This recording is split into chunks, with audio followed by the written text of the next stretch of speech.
আমি যতটুকু আমার আইডিয়া,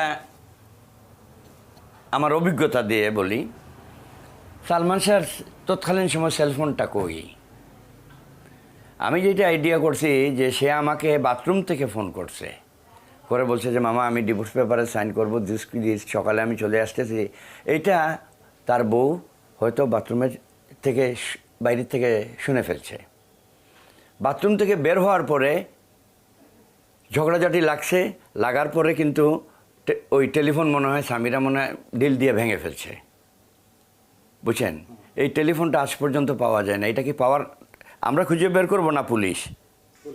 হ্যাঁ, ওই দিনের কল রেকর্ড কারবারে বের করার দরকার। তৎকালীন সময়ে নতুন সেলফোন বাইরেছে, বড় বড় সেলফোন, এগুলো এই ফোনটা আজ পর্যন্ত পাওয়া যায় নাই। আমি আপনাদের কাছে অভিযোগ দিলাম, রাষ্ট্রের কাছে অভিযোগ দিলাম, ফোনটা খুঁজে বের করুন, সব পেয়ে যাবেন। এরপরে যখন সে মারা যাওয়ার পরে যখন গেলাম, আমরা দেখলাম টেবিলের মধ্যে খাবার দাবার রাখা বাটির মধ্যে, ওইগুলা ওই নষ্ট হয়ে গেছে। তার মানে হলো এই ঝগড়াঝাটির এক পর্যায়ে সে খায় নাই, না খায়া বালিশটা টান দিয়া সে তার ড্রেসিং রুমে চলে গেছে, ওইখানে ফ্লোরে ঘুমাইছে। তো স্বামীরা তো সব শুনে গেছে, তারা ডিভোর্স দিয়ে দিবে সকালবেলা। সে দু একজনরে হয়তো ফোনে বলছে তার লোকজনরে যে আমাকে তো সকালে সে পেপারে সাইন করে সে সিলেট যাবে, তার মামার সাথে কথা বলছে মেবি। তখন কেউ না কেউ বলছে হয়তো যে আমি লোক পাঠাচ্ছি, দরজা খুলে দিও। ঘটনা কিচ্ছা এইখানেই শেষ। কারণ সালমান শাহ মারা যাওয়ার পরে তার ফ্ল্যাট যেদিন প্রথম খোলা হয়, ডিবিডিসি বজলুল করিম সাহেব ছিলেন, আর পুলিশের অন্যান্য ডিপার্টমেন্টের লোক ছিলেন।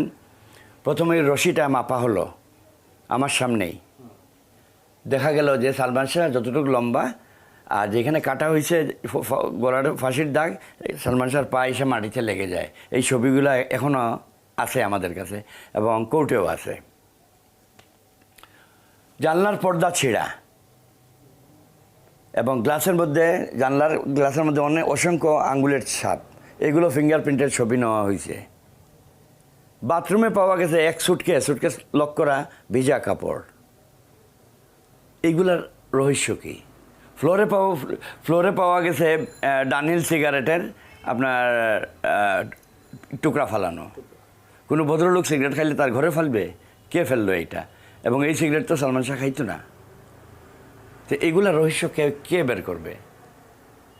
পাশের বাসার একজন সাক্ষী দিছে ওই দিন যে রাত্রে 3টা সাড়ে 3টার দিকে এই সালমান শাহর যে ড্রেসিং রুম, ওই রুমে তারা মারামারি হচ্ছে দেখছে। তার ওনারা মনে করছে হয়তো হাজব্যান্ড ওয়াইফের মধ্যে ঝগড়া হচ্ছে, কিন্তু সালমান শাহ বাসার জন্য পর্দায় টান দিচ্ছে, ধরছে, সে